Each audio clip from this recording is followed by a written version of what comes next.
بسم اللہ الرحمن الرحیم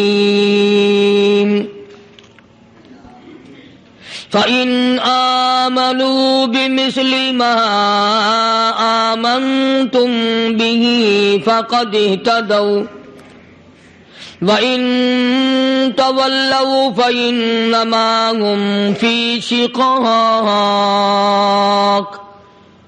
فَسَيَكْفِيكَهُمُ اللَّهُ وَهُوَ السَّمِيعُ الْعَلِيمُ صبغة الله ومن أحسن من الله صبغة ونحن له عابدون قل أتحاجوننا في الله وهو ربنا وربكم وَلَنَا أَعْمَالُنَا وَلَكُمْ أَعْمَالُكُمْ وَنَحْنُ لَهُ مُخْلِصُونَ صدق اللہ مولانا العلی العظیم وبلغنا رسولہ النبی الکریم ونحن على ذلك لمن الشاہدین والشاکرین والحمد للہ رب العالمین اللهم صل على محمد وعلى آل محمد كما صليت على إبراهيم وعلى آل إبراهيم إنك حميد مجيد اللهم بارك على محمد وعلى آل محمد كما باركت على إبراهيم وعلى آل إبراهيم إنك حميد مجيد. ریکارڈنگ رانا طیب برائے RMC رانا برادر اسلامی کیفے سینٹر ملتان پاکستان. جمعے میں شہنشاہ کائنات مفخر موجودات سید المرسلین حضرت محمد کریم صلی اللہ علیہ وسلم کا آخری وقت وفات رسول عرض کیا تھا. اس ضمن میں نے یہ بات سمجھانے کی کوشش کی تھی کہ صحابہ کرام رضوان اللہ تعالی علیہ مجمعین کی جماعت کو کتنا بڑا دھچکا لگا، کتنا بڑا دکھ پہنچا، کتنی بڑی تکلیف پہنچی کہ اس ذات کو قبر میں جاتے دیکھا جس کے دیدار کے لیے سب کچھ اپنا ختم کر دیا تھا.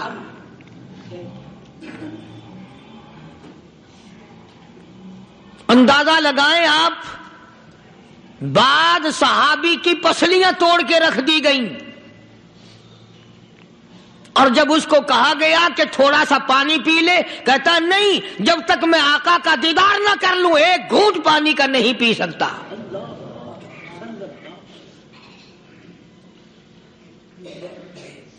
جناب ابو بکر صدیق رضی اللہ تعالی عنہ کو اتنی مار پڑی، تیسرے روز جا کے ہوش آیا. امی نے اگر کہا کہ تھوڑا سا کچھ کھا لو تو کہا نہیں، پہلے شربت دیدار اور بعد میں کھانا پینا.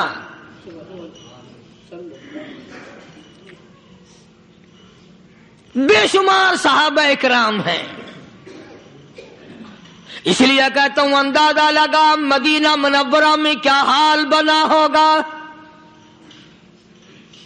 سارے عرب میں، مسلمانوں میں، دینداروں میں، صحابہ کرام میں خبر پھیل گئی، کالی کملی والے نے اس دنیا کو جواب دے دیا اور یہ ثابت کر دیا آدم صفی اللہ نہ رہے، موسیٰ کلیم اللہ نہ رہے، اور ہم کیا رہیں گے جب رسول خدا نہ رہے. جب دنیا انہوں نے چھوڑ دی تو کون ہے جو یہاں بیٹھا رہے گا؟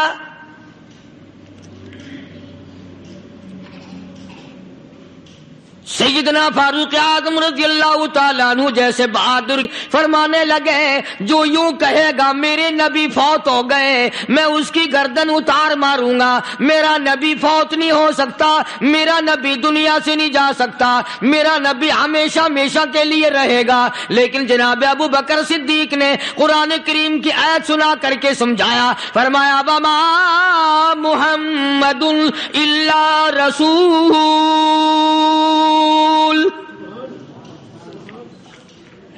قد خلت من قبلہ الرسل. اور لوگوں ہر نبی آئے رخصت ہو گئے, ہر نبی آئے رخصت ہو گئے. دنیا نہ پائیدار جگہ ہے, عارضی زندگی, مستعار زندگی, ناپائیدار زندگی, فانی زندگی ہر کوئی لے کے آتا ہے. جب جانے لگتا ہے تو پتہ بھی نہیں چلتا. اس لیے مجذوب کہتا کہ سونے چاندی کی چمک بس دیکھنے کی بات ہے, سونے چاندی کی چمک بس دیکھنے کی بات ہے. اور 4 دن کی چاندنی پھر اندھیری رات ہے, قبر میں ہمیشہ اندھیرا رہے گا.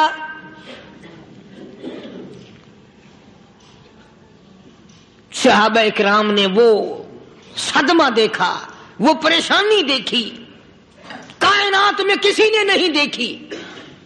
کسی نے بیوی کے مرنے کا صدمہ اٹھایا ہوگا, کسی نے جوان بیٹے کی موت کا صدمہ دیکھا ہوگا, کسی نے امی کے مرنے کا صدمہ دیکھا ہوگا, کسی نے ابا کے مرنے کا صدمہ دیکھا ہوگا. خدا کی قسم بلال سے جا کے پوچھو جب کالی کملی والے کا تجھے دیدار نہ ملا تیرا کیا حال بنا.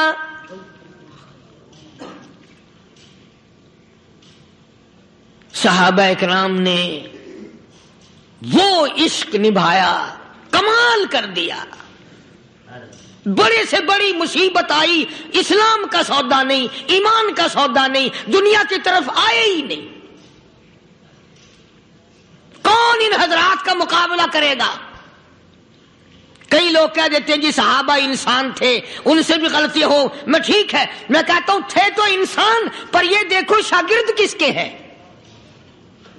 صحابہ ہیں تو انسان, پر یہ اندازہ لگاؤ مرید کس کے ہیں. صحابہ ہیں تو انسان, پر یہ سوچو کہ یہ مقتدی کس کے ہیں. صحابہ ہیں تو انسان, پر یہ دیکھو صحابہ اگر سپاہی ہے تو کالی کملی والا کمانڈر ان چیف ہے. براہ راست محمد عربی صلی اللہ علیہ وسلم کے صحابہ شاگرد ہیں, صحابہ حضور کے مرید ہیں, صحابہ حضور کے مقتدی ہیں, صحابہ حضور کی فوج کے سپاہی ہیں. ایک ایک نے کمال کر دیا. جناب ابو بکر صدیق رضی اللہ تعالیٰ عنہ فرماتے ہیں میں اچانک محلے میں جا نکلا. ابو بکر کہتا ہے میری یہ عادت تھی, شروع میں جو اسلام آیا مکے میں, چودھری مارتے ہیں, رئیس مارتے ہیں, سردار مارتے ہیں, کمزوروں کو مارتے ہیں. جو کلمہ پڑھتا تھا پہاڑ ٹوٹ جاتے تھے. پیر پکڑ کر مکی کی گلیوں میں گھسیٹا جاتا تھا, چمڑا ادھڑ جاتا تھا.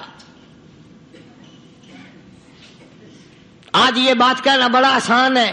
تبلیغی ساتھی سفر کرتے ہیں, تکلیف اٹھاتے ہیں, اگر جی جاؤ کافروں کو کلمہ سکھا کے آؤ. اور کلمہ تو تیرے پلے نہیں تو کافروں کو تو پھر پہنچائیں گے نا. 80 سال کی عمر ہے, کلمہ صحیح نہیں آتا. قبر بالکل سر پہ ہے, موت سر پہ ہے, قبر سامنے ہے, پھر بھی کلمہ نہیں آتا.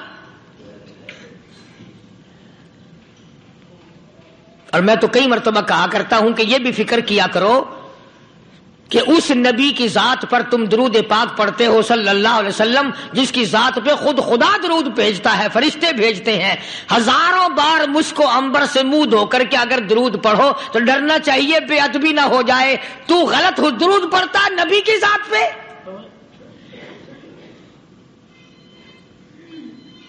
اور اس کو صحیح کرنے کا فکر نہیں رکھتا. چنانچہ ابو بکر صدیق رضی اللہ تعالیٰ عنہ چکر لگاتے لگاتے ایک محلے میں جا نکلے. وہاں جا کے دیکھا ایک نوجوان ہے، غریب صحابی، نادار صحابی، مفلس صحابی، کافر کا غلام ہے، کالی کملی والے صلی اللہ علیہ وسلم کا کلمہ پڑھتا ہے. کافروں نے پکڑ کر گرم گرم ریت پہ اوندا کر کے لٹایا ہوا ہے اور کئی کافر اس صحابی کی کمر پہ چڑھ کر لتاڑ رہے ہیں. اس کی کمر پہ چڑھے ہوئے ہیں. جناب ابو بکر صدیق رضی اللہ تعالیٰ عنہ فرماتے ہیں میں نے دور سے دیکھا، میں سمجھ گیا کوئی غریب آدمی ہے. جب میں قریب گیا فرماتے ہیں میری آنکھ نے دیکھا ابو فقیہ صحابی، میں نے پہچان لیا. کئی آدمیوں کے لتاڑنے کی وجہ سے، کئی آدمیوں کی کمر پہ چڑھ جانے کی وجہ سے ابو بکر کہتا ہے اتنی لمبی ابو فقیہ کی زبان باہر نکل آئی، منہ سے زبان باہر لٹکی ہوئی ہے، مار رہے ہیں کافر. جناب ابو بکر صدیق رضی اللہ تعالیٰ عنہ نے فرما دیا نہ مارو، اللہ کا بندہ ہے. وہ کہنے لگے بندہ تو اللہ کا ہوگا، غلام ہمارا اور کلمہ اس نبی کا پڑھتا ہے، ہمارا غلام ہو کر کلمہ پڑھتا ہے، کیوں؟ جب تک جان سے نہ مر جائے گا ہم چھوڑیں گے نہیں، ہم اسے ختم کر کے دم لیں گے. اس نبی کا کلمہ پڑھتا ہے، ہمارے سامنے پڑھتا ہے. جناب ابو بکر صدیق رضی اللہ تعالیٰ عنہ نے منع کر دیا. منع کرنے میں اور زیادہ مچر گئے اور زیادہ خرمستی کرنے لگے. ابو بکر فرماتے ہیں میں بالکل قریب کھڑا تھا، ظالموں نے ابو فقیہ کی پسلیوں پہ، کمر پہ چھلانگیں لگانی شروع کر دی. جناب صدیق اکبر رضی اللہ تعالیٰ عنہ فرماتے ہیں میں بالکل قریب کھڑا تھا، جب انہوں نے چھلانگیں لگائیں صحابی بے نوا اور مفلس غریب صحابی کی کمر پہ، اچانک میرے کانوں میں کڑاک کڑاک کر کے پسلیاں ٹوٹنے کی آواز آنے لگی.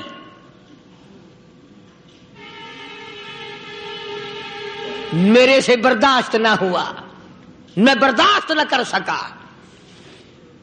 جناب ابو بکر رضی اللہ تعالیٰ عنہ فرماتے ہیں میں نے کہا ظالموں سودا کر لو، میں خرید لوں گا. انہوں نے جو منہ مانگے دام مانگے، جناب ابو بکر صدیق رضی اللہ تعالیٰ عنہ نے وہ دام دے دیے، پیسے دے دیے. ہاں غریب کی ہمدردی کی، مظلوم کی ہمدردی کی.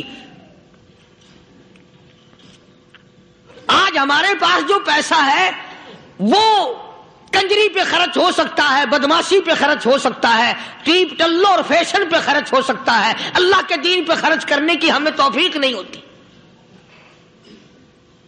سارے سال کی کمائی کا حساب لگائیں کہ ہم نے کتنا اپنے بیوی بچوں پہ خرچ کیا، کتنا اللہ اور اس کے رسول اور اللہ کے قرآن پہ خرچ کیا.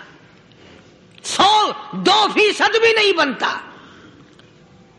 جناب ابو بکر رضی اللہ تعالیٰ عنہ نے ابو فقیہ رضی اللہ تعالیٰ عنہ کو خرید لیا، کافروں کے نیچے سے نکال لیا، کپڑے جھاڑے، زخموں پہ مرہم پٹی کی. ابو بکر دوڑے دوڑے پانی کا پیالہ لے آئے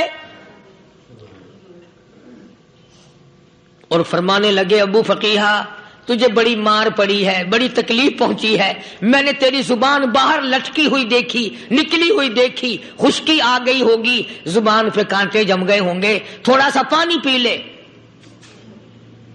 ابو فقیہ کہتا ابو بکر تیرے احسان کا بدلہ خدا دے گا، تیری مہربانیوں کا بدلہ خدا دے گا، میں نہیں دے سکتا. تو نے پیسے خرچ کر کے مجھے آزاد کرایا، میں تجھے دعا دے سکتا ہوں. میں غریب ہوں، میں نادار ہوں، میں مفلس ہوں، میں مسکین ہوں، اور ابو بکر تنگ نہ کر، میں پانی پی نہیں سکتا. کیا بات ہے، کیوں پانی نہیں پی سکتا؟ کہنے لگا ابو بکر تجھے کیا معلوم ہے جن کی وجہ سے میری پسلیاں توڑ دی گئی، جن کی وجہ سے مجھے مارا گیا، جن کی وجہ سے مجھے لتاڑا گیا، جن کی وجہ سے میری پسلیاں توڑی گئی، جن کی وجہ سے میرا یہ حال کیا گیا، جب تک میں آقا کا دیدار نہ کر لوں میں پانی کی بوند پی نہیں سکتا. مجھے پہلے شربت دیدار پینا ہے، میں نے سرکار مدینہ صلی اللہ علیہ وسلم کی زیارت پہلے کروں گا، پانی بعد میں پیوں گا۔ او ابو فقیہ، تجھے تو بڑی سخت مار پڑی ہے، تجھے تو بڑی تکلیف پہنچائی گئی ہے، میں تجھے حضور کے دربار میں لے کے چلوں گا، تو پانی تو پی لے۔ کہتا کوئی مجنون بتاتا ہے، کوئی کہتا ہے دیوانہ، کوئی مجنون بتاتا ہے، کوئی کہتا ہے دیوانہ، یہ تو مرض عشق احمد کا ہوا بیمار میں بھی ہوں۔ اور ابو بکر تجھے کیا معلوم ہے، مجھے عشق لگا ہوا ہے، مجھے سوز و گداد لگی ہوئی ہے، میں اپنے دل میں کسی کو بسائے بیٹھا ہوں، جب تک اس آقا کا دیدار نہ کر لوں مجھے چین نہیں آئے گا۔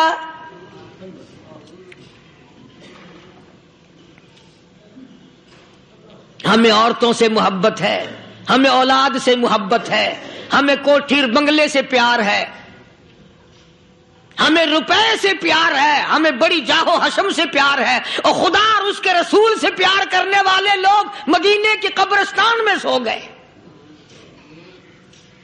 قرآن سے پیار کرنے والے لوگ، حضور کے درباری لوگ وہیں سو گئے۔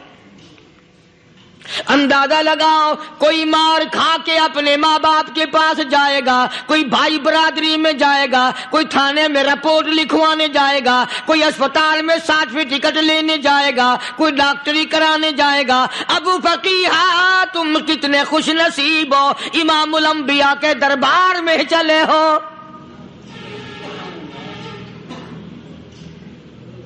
حضور اکرم سب کہہ دو صلی اللہ علیہ وسلم کے دربار میں ابو فقیہ کو لایا جا رہا ہے۔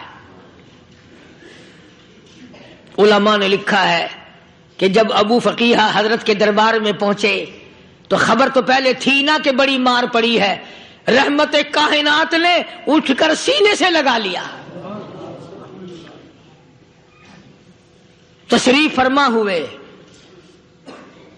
فرمایا ابو فقیہ جی حضور، میں نے سنا ہے تو نے پانی نہیں پیا، اتنی مار پڑی، تیری پسلیاں توڑ دی گئی، تیری کمر پہ چھلانگیں لگائی گئی، تجھے گرم گرم لیٹ پہ لٹایا گیا، تیری زبان باہر نکل آئی، اور میں نے سنا ہے تو نے پانی نہیں پیا۔ کہتا ہے آقا ہاں نہیں پیا۔ فرمایا کیوں نہیں پیا؟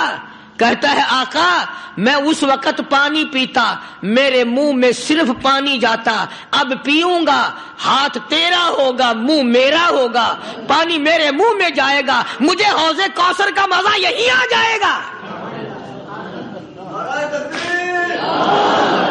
مجھے لطف آئے گا محمد عربی صلی اللہ علیہ وسلم کے ہاتھ سے پانی پینے کا۔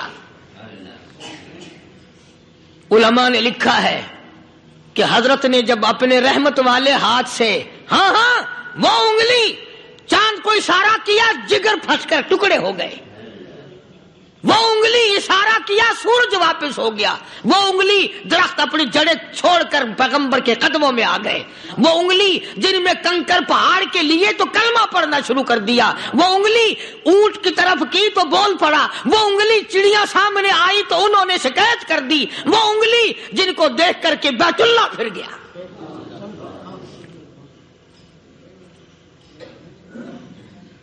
مدنی کریم صلی اللہ علیہ وسلم نے یوں پانی کا پیالہ اٹھایا، ابو فقیہ نے پیالہ پکڑنے کے لیے یوں آگے کو ہاتھ کیا، فرمایا اب وہی بات ہوگی، ہاتھ میرا ہوگا، منہ تیرا ہوگا، میں اپنے ہاتھ سے پلاؤں گا۔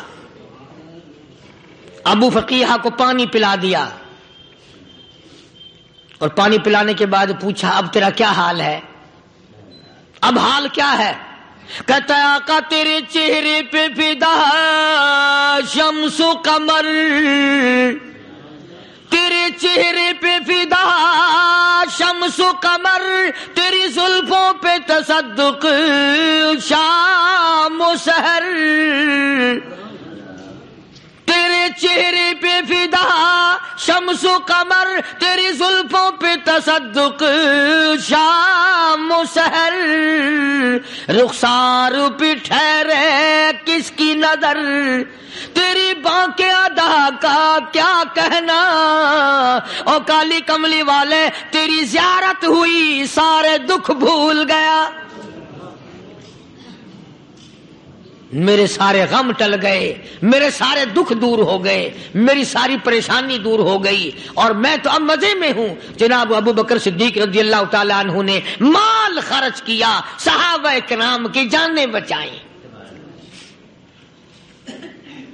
قیامت کا دن ہوگا، ساری کائنات کی پیشی ہوگی، اللہ پاک پوچھے گا تو دنیا میں کیا کرتا تھا؟ کوئی کہے گا میں کھیتی باڑی کرتا تھا، کوئی کہے گا میں دفتر میں نوکر تھا، کوئی کہے گا میری دکان تھی، کوئی کہے گا میں یہ کمائی کرتا تھا، کوئی کہے گا میں یہ کمائی کرتا تھا۔ آئے گی باری ابو بکر کی، اللہ پاک پوچھے گا دنیا سے کیا لایا؟ ابو بقیہ، حضرت بلال، حضرت نادیہ، حضرت زنیرہ اور کتنے صحابہ کرام کی جماعت کو پکڑ کر اللہ کے عدالت میں کھڑا کر کے ابو بکر کہے گا الہی صدیق کی کمائی تیرے سامنے موجود ہے۔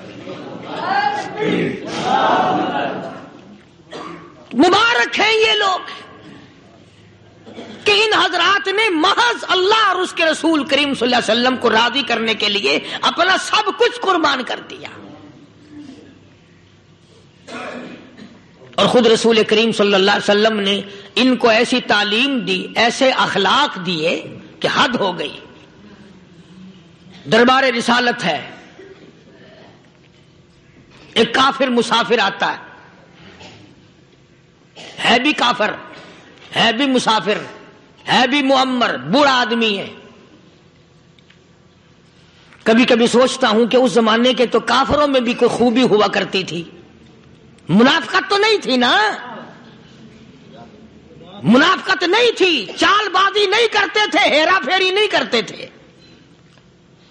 وہ بوڑھا مسافر کافر سرکار دو عالم صلی اللہ علیہ وسلم کے دربار میں آیا، آ کے کہنے لگا نبی اللہ میں بوڑھا ہوں، مسافر ہوں بھی تیرا اور تیرے خدا کا منکر، پر میں سوال کرتا ہوں کوئی سواری دو، میرا گھر بڑا دور ہے، میں اس پر سوار ہو کر اپنے گھر پہنچ جاؤں۔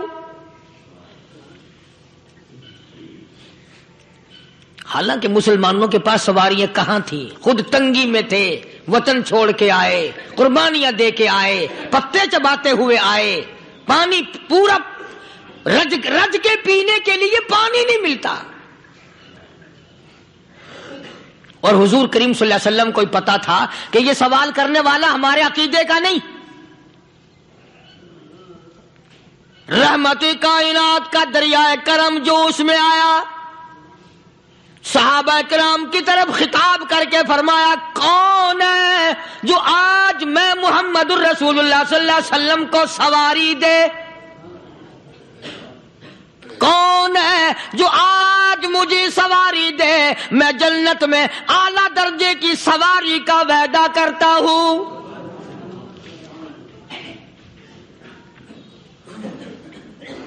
حضرت عبادہ بن ثابت رضی اللہ تعالیٰ عنہ صحابی اٹھے اور اپنی ڈاچی، اپنی اونٹنی حضور کے ہاتھ میں پکڑا دی، اور حضور نے اس مسافر کو دے دی کہ لے بھائی سواری تجھے مل گئی۔ اب وہ مسافر جو تھا بوڑھا، وہ کہنے لگا جی میرے پاس کپڑا بھی نہیں ہے، اب تم جیسا اگر کوئی سیٹ ہوتا نا آنکھیں نکالتا کہ ہم نے تیرے لیے یہاں کو ٹیکسٹائل مل چلا رکھے، سواری مل گئی تو اور آگے کو چل گیا، راستہ پکڑا پڑا جا۔ خدا جانے دھکے دیتے، خدا جانے مکے مارتے، خدا جانے کتنی باتیں بناتے۔ امام الانبیاء محبوب کبریا حضرت محمد مصطفیٰ صلی اللہ تعالی علیہ وسلم پھر کھڑے ہو گئے، صحابہ کرام کو خطاب کر کے فرمایا کون ہے جو آج مجھے کپڑا دے، کل میں جنت میں اعلیٰ درجے کی پوشاک اور لباس جوڑوں کا وعدہ کرتا ہوں۔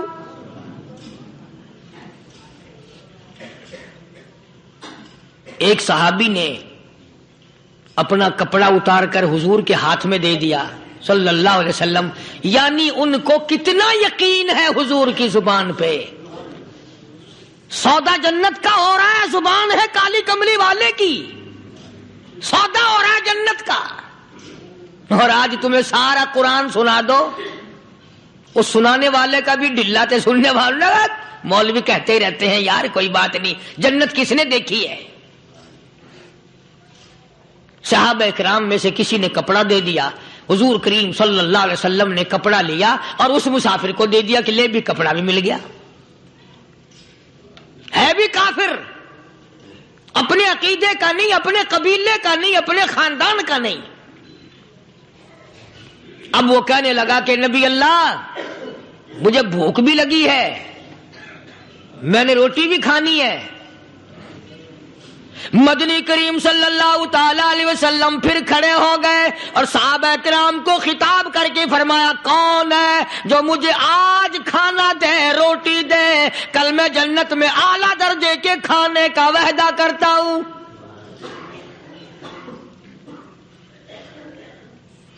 اس سوال کا جواب پورے مجمع میں سے نہ ملا. یوں لکھا علماء نے 300 صحابہ کا مجمع بیٹھا ہوا تھا. فاقہ ہو 300 صحابہ کا بھی فاقہ، کالی کملی والے کا بھی فاقہ. 3 دن سے کچھ نہیں کھایا، کچھ نہیں ملا، کوئی جواب نہ ملا. صحابہ کرام کی جماعت خاموش رہ گئی.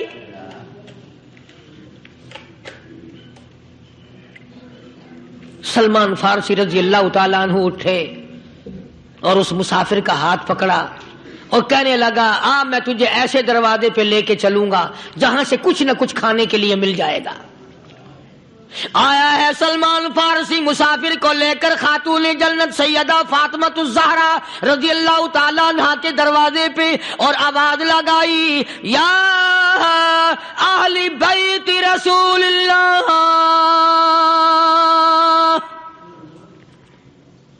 انطعموا فی سبیل اللہ.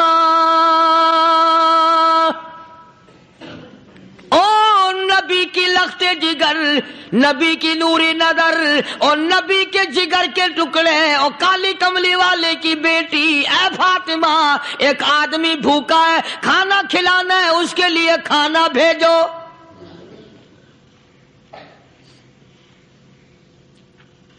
اندر سے آواز آتی ہے اور رونے کیسی آواز میں جواب ملا. سیدنا حسن سیدنا حسین رضی اللہ تعالیٰ عنہما، ان کی شکلیں دیکھو، 4 دن کے فاقے نے بچوں کی شکل بگاڑ دی. پیغمبر کے نواسوں کا فاقہ، پیغمبر کا نواسا، پیغمبر کی بیٹی کا فاقہ، تمام مسلمان فاقے سے ہیں. کوئی گلہ نہیں کرتا، کوئی شکایت نہیں کرتا، کوئی اعتراض نہیں کرتا. اسی حالت میں اگر جنگ بھی ہو جائے تو صحابہ پھر بھی پیچھے رہنے کو تیار نہیں.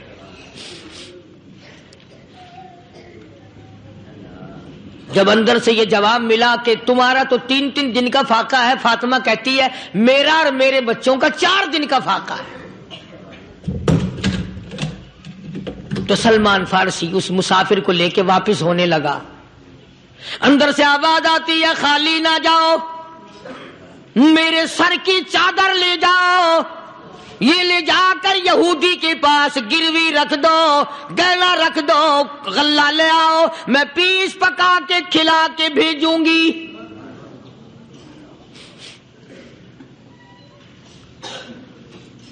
کہاں آج ایسے سخی عورت ہیں، کہاں ایسے سخی مرد ہیں. مسافر کو کون کھلائے، دین پر خرچ کون کرے. کسی طالب علموں کو، عام میں سے اکثریت ایسے لوگوں کی ہے جنہوں نے ساری عمر میں، سارے سال میں کبھی ایک قرآن پڑھنے والے طالب علم کو روٹی نہیں کھلائی ہوگی. اور پھر یہ کبھی نہیں سوچا کہ میں آخر کما رہا ہوں تو کیا کر رہا ہوں. بس شیطان یوں کہہ دیتا ہے یہ تو بڑے بڑے امیروں کا کام ہے، تو غریب آدمی ہے، تیرے بس کا یہ کہاں کام ہے. یہ تو بڑے بڑے امیروں کا کام ہے طالب علموں کو، مسافروں کو کھانا کھلانا. کل قیامت میں اگر اللہ نے یہ فرما دیا کہ جنت تو میں نے امیروں کے لیے بنائی ہے، تو مزدور ہے، بھاگ یہاں سے، پھر کیا بنے گا. مولانا مظفر حسین صاحب کاندھلی سب کہہ دو رحمت اللہ علیہ، بہت بڑے بزرگ گزرے ہیں، ہمارے اکابر میں سے ہیں۔ کاندھلا ایک قصبہ ہے جس نے بڑے بڑے ولی پیدا کیے ہیں۔ مولانا مظفر حسین صاحب کاندھلی، مولانا الہی بخش صاحب کاندھلی، مولانا محمد زکریا صاحب شیخ الحدیث رحمت اللہ علیہ کاندھلے کے، مولانا محمد الیاس صاحب دہلوی رحمت اللہ علیہ امیر تبلیغی جماعت کے ایجاد کرنے والے، شروع فرمانے والے، یہ بھی کاندھلے کے ہیں۔ تو یہ سارے بزرگ اس قصبہ کاندھلے کے ہیں۔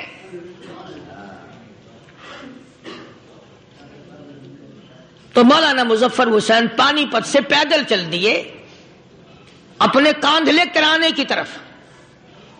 راستے میں ایک بستی آئی، شام ہو گئی تو حضرت نے وہیں قیام کر لیا، ٹھہر گئے۔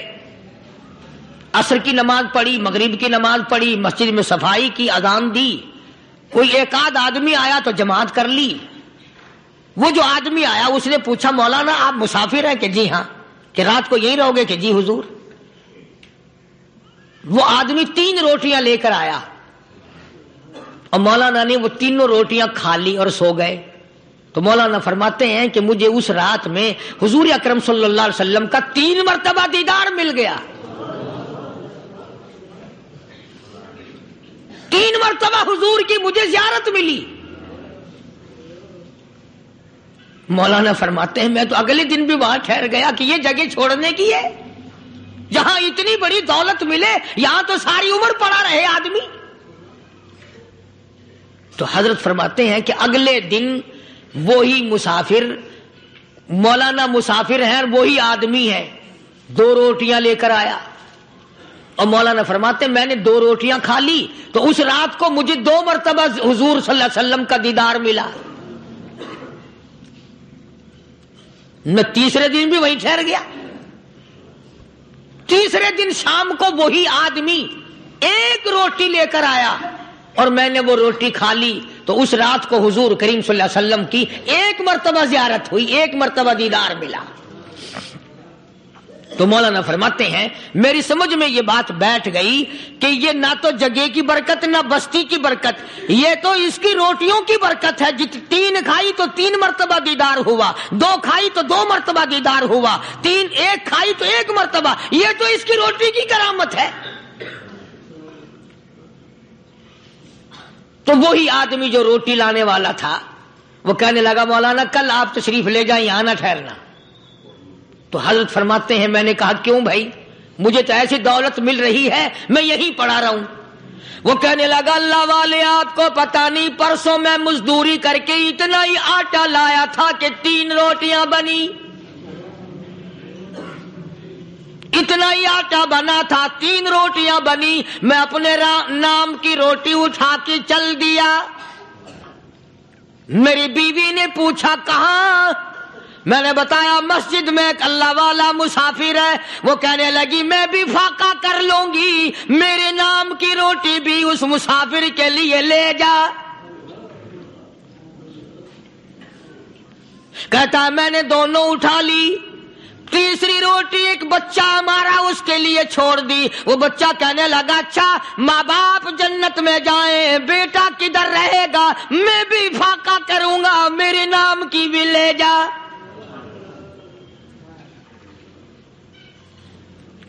میں نے 3 روٹیاں لا دی اور اگلے دن جو میں نے مزدوری کی اس کی 3 روٹیاں بنی، بچے کی حالت خراب ہو گئی تھی، اس کو دے آیا۔ ہم نے میاں بیوی نے چوتھے دن بھی فاقہ کر لیا اور آج بیوی کی حالت بھی خراب ہو گئی تھی، آج صرف اپنی لایا ہوں۔ مولانا اس لیے عرض کر دیا کبھی کل میرا پیر نہ پھسل جائے، ایسا نہ ہو میرا قدم ڈگمگا جائے، ایسا نہ ہو بھوک کا مارا میں کچھ اور کر بیٹھوں، اس لیے عرض کر دیا کل آپ تشریف لے جائیں۔ عرض میں یہ کر رہا تھا کہ کسی زمانے میں دوسرے کی خیر خواہی کے لیے لوگ سب کچھ کر گزرتے تھے۔ حضرت محمد الرسول اللہ صلی اللہ تعالی علیہ وسلم کے پاس جنگ بدر کے قیدی آئے تھے، کافر، اسلام کے دشمن، دین کے دشمن، قرآن کے دشمن، ایمان کے دشمن، مگر صحابہ کرام کو فرمایا یہ میرے مہمان ہیں، حضور نے فرما دیا صلی اللہ علیہ وسلم۔ ایک صحابی جو ایک مہمان کو لے گیا، حضور کے مہمان کو، تھے جنگی قیدی. علماء کرام نے لکھا صحابی کے گھر میں کھانا تھوڑا تھا، اس کافر کو تو کھانا دے دیا، آپ اس کے پاس بیٹھ کر درخت کے پتے چبا لیے. دوسرا دن آیا، پھر ایسا ہی کیا. اس حضور کے مہمان جنگ بدر کے قیدی کافر کو کھانا کھلایا، خود درخت کے پتے چبا لیے. تیسرا دن آیا، وہ جنگی کافر کہنے لگا، قیدی کہنے لگا، آج پہلے کلمہ پڑھا پھر روٹی کھلا. میں پہلے مسلمان بنتا ہوں، اس کے بعد میں کھانا کھاؤں گا. ارے تم اتنے اپنے اوپر دوسرے کو ترجیح دیتے ہو کہ ہم کافر بھی ہیں، تمہیں مارنے والے تمہیں مارنے آئے تھے، اور تمہارا حال یہ کر دیا کالی کملی والے نے کہ خود پتے چباتے ہو، دشمن کو کھانا کھلاتے ہو، خود درختوں کے پتے چبا رہے ہو. محمد صلی اللہ علیہ وسلم نے تمہیں اتنا اونچا بنا دیا، نگاہ نبوت نے تمہیں ایسا رنگ دیا، اور نبی کے دروازے نے تمہیں وہ دیا کہ قیامت آ سکتی ہے مگر صحابہ تمہاری دولت نہیں چھین سکتی. تو فاطمہ الزہرا رضی اللہ تعالی عنہا نے سر کی چادر اتار کر دے دی سلمان فارسی کو کہ یہ لے جا، یہودی کے پاس جا کے گروی رکھ دے، دانا غلہ لے آ، میں پیس پکا کے کھلا کے بھیجوں گی. سلمان فارسی کہتے ہیں رضی اللہ تعالی عنہ کہ ہم چادر لے کر کے یہودی کے پاس گئے اور یہودی کو سارا قصہ بتایا. اس یہودی نے چادر لے کر رکھ لی اور غلہ تولنے لگا دینے کے لیے، تو رو رہا تھا. ہم نے پوچھا تجھے کیا ہوا، تو کیوں رویا؟ کہنے لگا مسلمانوں، ہماری توریت میں واقعہ موجود ہے، قصہ موجود ہے. آخر الزمان پیغمبر صلی اللہ علیہ وسلم کی بیٹی کی دروازے پہ ایک بھوکا کافر مسافر آئے گا، اس کا پیٹ بھرنے کے لیے نبی کی بیٹی اپنی چادر اتار کر گروی رکھ دے گی، یہودی کے پاس غلہ منگوا کے کھانا کھلائے گی. آج توریت کی بات سچی ہو گئی، چادر آئی رکھی ہے، میں وہ یہودی ہوں.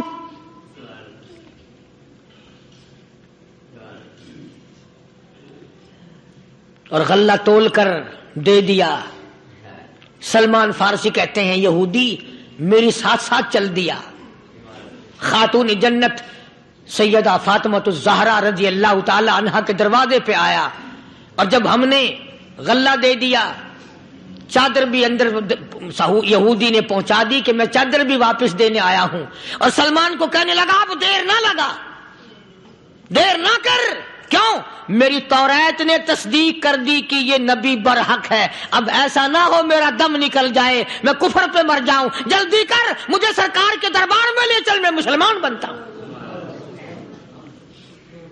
اور اسی کو جا کے کہنے لگا تیری صورت، تیری سیرت، تیرا نقشہ، تیرا جلوہ، تیری صورت، تیری سیرت، تیرا نقشہ، تیرا جلوہ، تبسم گفتگو بندہ نوازی خندہ پیشانی.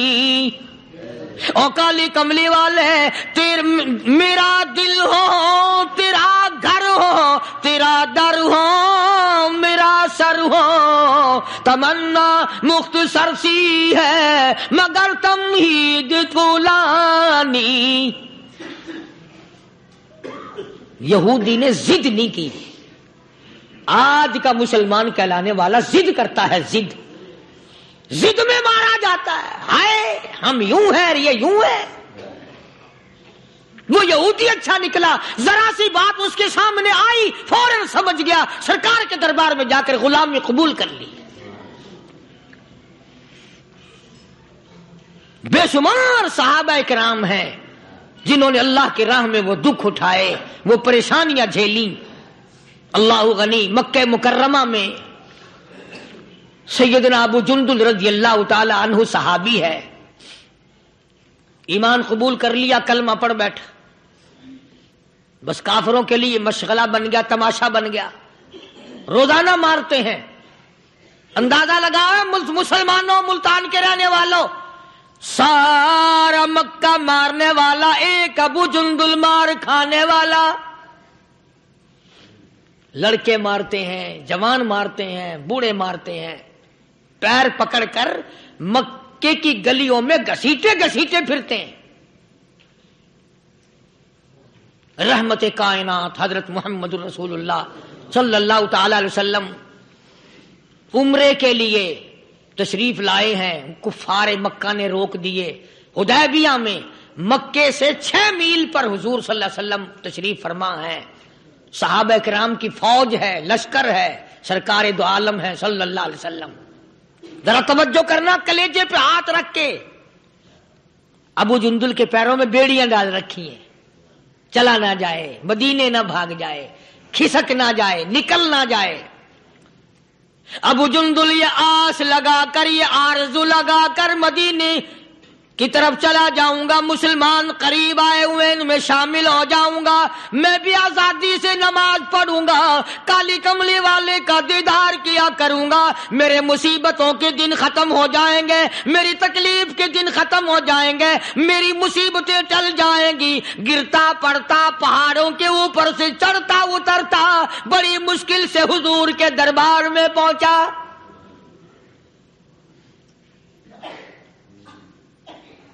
حضور صلی اللہ علیہ وسلم سے ملا ہے. یہ اس وقت گیا جبکہ مغیرہ ابن شعبہ رضی اللہ تعالیٰ عنہ اس وقت تک ایمان نہیں لائے تھے. کفار مکہ کی طرف سے سفیر بن کر حضور کے ساتھ بات کر رہے ہیں. معاہدہ پہلے طے ہو گیا. کالی کملی والے کے درمیان اور مکے کے کافروں کے درمیان معاہدہ پہلے طے ہو گیا کہ آئندہ جو مسلمان ہوگا وہ واپس کر دیا جائے گا، کفار کو دے دیا جائے گا. یہ طے ہو گیا. ابو جندل آ گیا. اس طے ہونے کے بعد پہنچا حضرت کے دربار میں.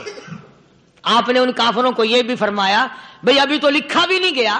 انہوں نے کہا نہیں جی نہیں، ابھی دیکھیں گے نبی کی زبان کیسی ہے، پورا کرتے ہو یا بیچ میں چھوڑتے ہو. اور حضور نے یہ بھی فرمایا ایک آدمی مجھے مانگا ہوا دے دو. انہوں نے کہا نہیں جی نہیں، کیسے چھوڑ دیں گے، ابھی تو پتہ چلے گا آپ کی زبان کا. سارا جہان کہتا ہے کہ نبی کبھی جھوٹ نہیں بولتا، ابھی معلوم ہو جائے گا. اور یہ ابو جندل جو صحابی ہے یہ مغیرہ ابن شعبہ کا بھتیجا ہے. وہ چچا ہے جو کافروں کی طرف سے بات کرنے آیا بیٹھا ہے. اندازہ لگاؤ مسلمانوں ابو جندل کی کلیجے پہ کیا بیتی ہوگی. حضور کے سامنے مغیرہ ابن شعبہ نے کھڑے ہو کر اس کے منہ پہ تماچے مارے اور گھسیٹ کر مکے واپس لانے لگے. چل ہم تجھے نہیں چھوڑیں گے. اندازہ لگاؤ ابو جندل کو پتہ نہیں ہے کہ مجھے شام کوئی اور کتنا ماریں گے اب، اور کتنے دکھ دیں گے، کتنا عذاب دیں گے، کتنا پریشان کریں گے. ابو جندل کو سارا پتا ہے. چچا اور دوسرے کافریوں گھسیٹ کر لے جا رہے ہیں، کھینچ کر لے جا رہے ہیں اور مڑ مڑ کے یوں حضور کی طرف دیکھتا جاتا ہے. ابو جندل کہنے لگا او کالی کملی والے میری خیر ہے، میرا اللہ مالک ہے، میرا جو حال بنے وہ بن جائے، میرا چمڑا اڈھیڑیں گے اڑ جائے، میرا قیمہ بنائیں گے بن جائے، میری بوٹیاں اڑائیں گے اڑ جائے، پر کالی کملی والے اتنا تو بتا دے آپ تو مجھ سے راضی ہے.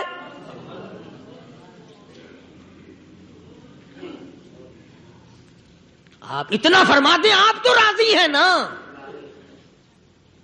فرمایا ابو جندل میں راضی، میرا خدا راضی. کہتا پرواہ نہیں، تو راضی رہ، میرا کچھ بن جائے. تم جیسا ہوتا تو بگڑ جاتا. واہ جی واہ، خود یہاں موج کر رہے ہیں، میں وہاں اکیلا پھنسا رہا ہوں، میں نہیں جاتا ہوں. وعدہ تم نے کیا ہوگا، میرا تو کسی سے معاہدہ نہیں. ہزار باتیں بناتے، ہزار بیچ میں سے چنانچہ نکالتے. صحابہ وہ ہیں جنہوں نے غلامی کی ہے، تکلیف آئی پرواہ نہ کی، قیمہ بنا دیا گیا پرواہ نہ کی، بوٹیاں اڑا دی گئی پرواہ نہ کی. ایسے لوگ پیدا کیے محمد صلی اللہ علیہ وسلم نے کہ زمین کے اوپر آسمان کے نیچے غلامی کرنے کے لیے ایسے لوگ آئے ہی نہیں.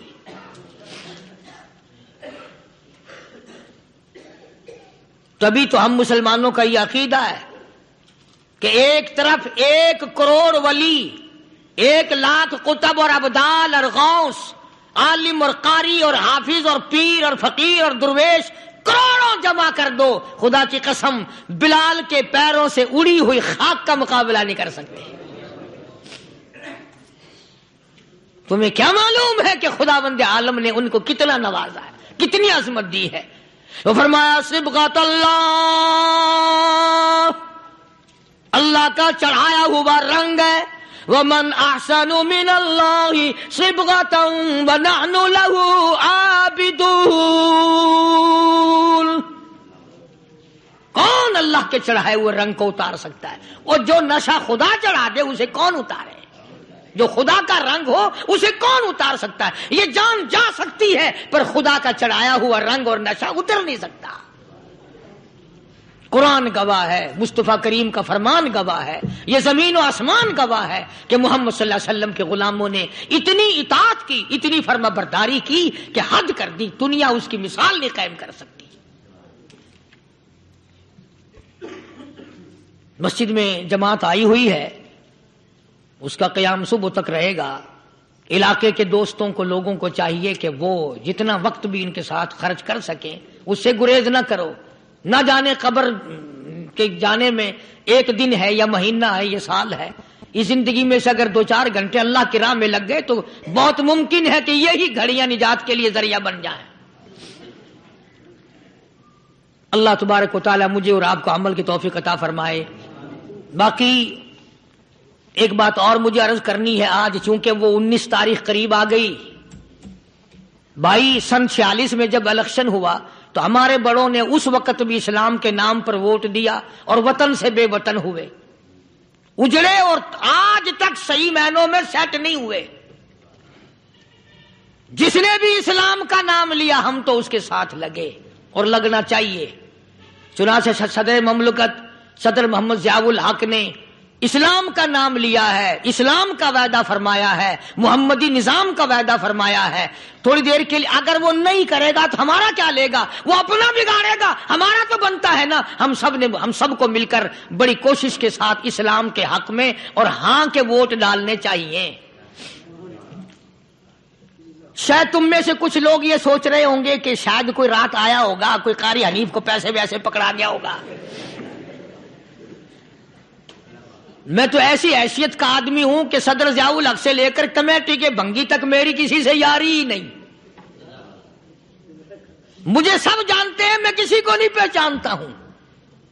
میں ان کی غلامی کیوں کروں؟ میں اس کی نہ کروں جو ان کو بھی کھلاتا ہے اور پلاتا ہے۔